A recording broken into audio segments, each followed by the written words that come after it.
Hey, what is up everyone? Welcome back to another gunpla review, and today I'm taking a look at another high-grade Build Divers Re-Rise kit, and this right here is the Eldora Brute. As usual, this video would not be possible without those absolutely awesome people over at Hobbylink Japan, so if you do want some gunpla of your own, including high-grade Build Divers, the Eldora Brute, etc., then check out that link down there in the description. Now let's get to this. So that right there is the high-grade Eldora Brute out of the box, put together with next to no effort whatsoever, just the stickers. So without a single doubt, this is one unique gunpla. It is, well, it's got 4 legs. So of course the 4 legs is because it is based on the Death Beast from G Gundam. There is the front, flipping it around to the back. So my first thought when it came to this kit is, are these, which are the legs from the Death Army, are they actually usable as a pair of standard 2 legs as an option instead of the 4 down here? And the answer is, well, you kinda can, but the real answer is no. We will take a look at that though later on. So at this point, before I got into anything else, I did want to compare this to the high-grade Death Army, which it is kind of based on, I guess, in a way. I realized I have no idea where I put my Death Army. I thought I had filed it away with the Gundam Wing kits, all the Gundam Wing grunts that is, because to me, Gundam Wing and G Gundam come in around the same time, so I put them together because there's not much else when it comes to high-grade G Gundam lately. But yeah, seems like a no-go on that. We're just gonna have to go with this here. But as you can tell just from looking at this, it shares so much with the high-grade Death Army. The arms, shoulders, body, the head for the most part, it's all similar, almost identical. And interestingly enough, if you just give this a bit of a tug, you can see that the leg section is still inside of this. So this does make you think that we're gonna get some kind of high-grade Eldora army at some point. It is pretty much just a color swap of the Death Army, so I don't see why not. Actually, while I have this off, I will show you one thing. Come off again. The leftover parts in this box include the weapon and weapon holding hand from the Death Army, as well as the upper leg segments and the top of the head. So using these upper leg segments, we can kind of put together a bit of an Eldora army. Sadly, the only thing we are missing is the feet, so it's going to have these big ol' beam cannons for feet. But anyway, these pop off of this little bit of an adapter segment. We can rotate this little leg segment up like this, attach on the upper legs, and essentially, we've got a leg just lacking a proper foot. Just slap them on like so, don't lose the side skirt. And it is such a shame that we are just a pair of feet short of a cool bipedal version. Of course, this does not make it exactly like the Eldora Army that has a different head, shoulder, waist section, knees, etc. But that would have been a nice little extra. Too bad about that. But that is enough lamenting about what we could have had. This right here is what we do have, and it looks pretty awesome, I have to say. Those 4 legs have a cool, slender, jester-ish vibe. We've got some thrusters there in the knees, some extra spikes all over the place. We do have a whole bunch of stickers on here. These are not the worst because they are for shiny places where, I guess, light would be. It would have been nicer to have clear parts, but this is a high grade. There is the sheet in question. So number 1 and number 2, of course, are for the eye sections up here. We've got 2 different variants of those. Just like with the Death Army, we've got a big circular one as well as a smaller diamond-shaped one.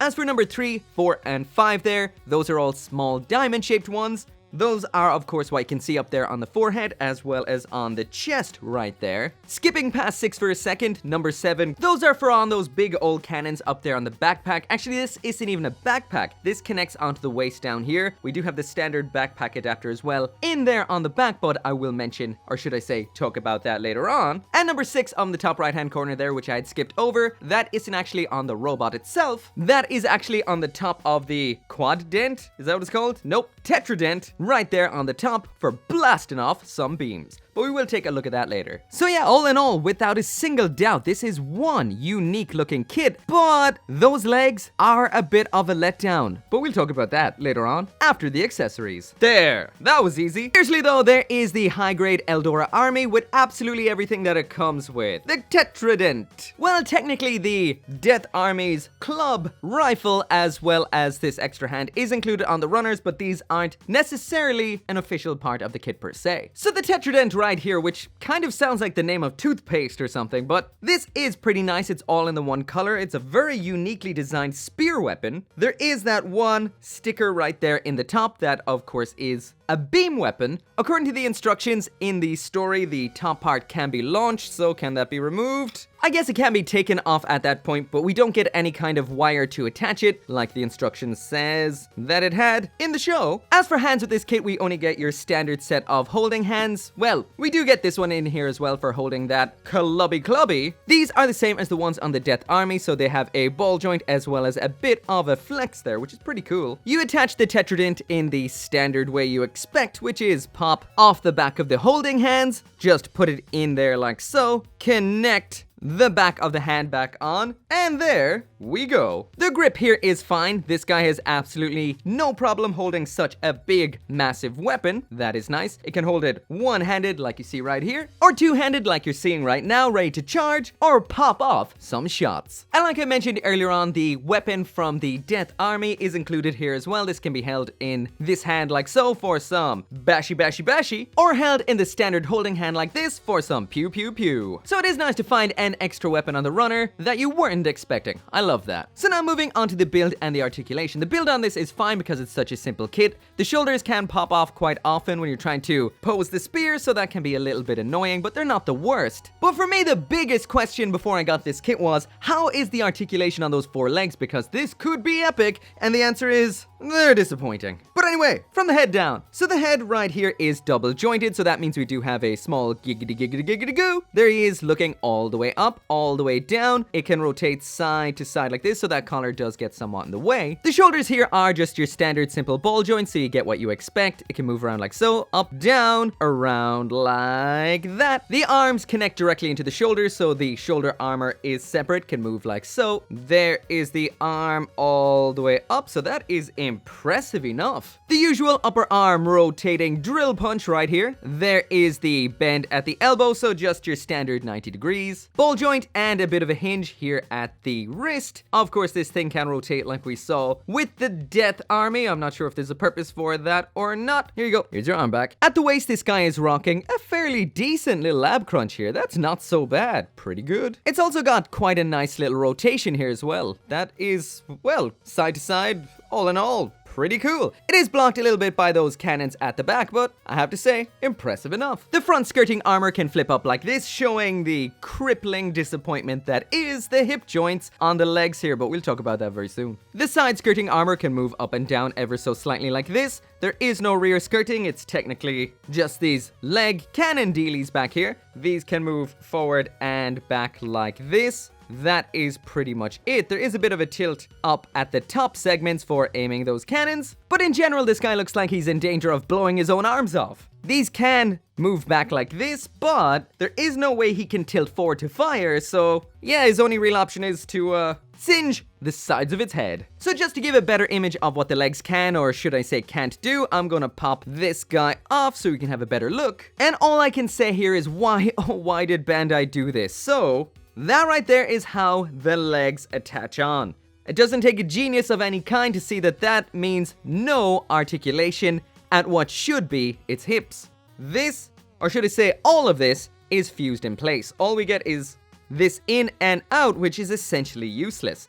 Move that in, this one can't go in. This one gets stuck, this one gets stuck. It's not a very good idea at all. There's nothing up here to rotate the legs in any direction. It's just that.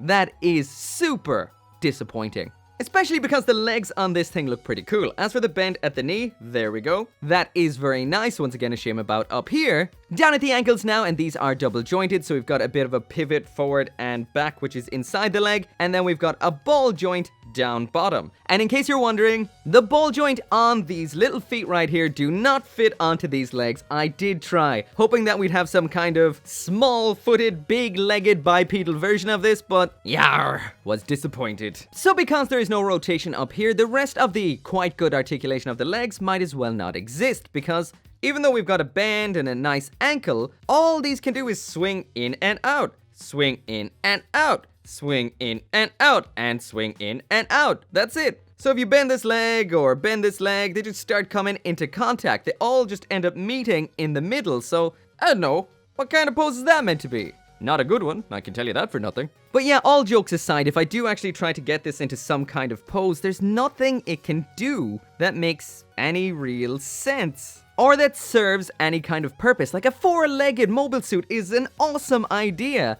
Why just half bake it like this? There's nothing to be done here. Bye bye. So that right there is it for the review, and all I can say is this from the waist up is great because it is the high grade Death Army, which is a very nice little kit. A simple kit, but a nice kit nonetheless.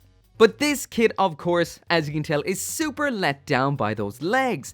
So much possibility, so much potential fun in those legs, but they went and gave them only one axis of movement at each of those hips. So that means you can't really do anything but make it just stand there. That is such a disappointment, and that's why this right here, the high grade, I nearly said Death Army, the high grade Eldora Brute is only bronze tier. Sadly, I did love the rest of this. I loved the awesome little Death Army, but this, sadly, is bronze tier.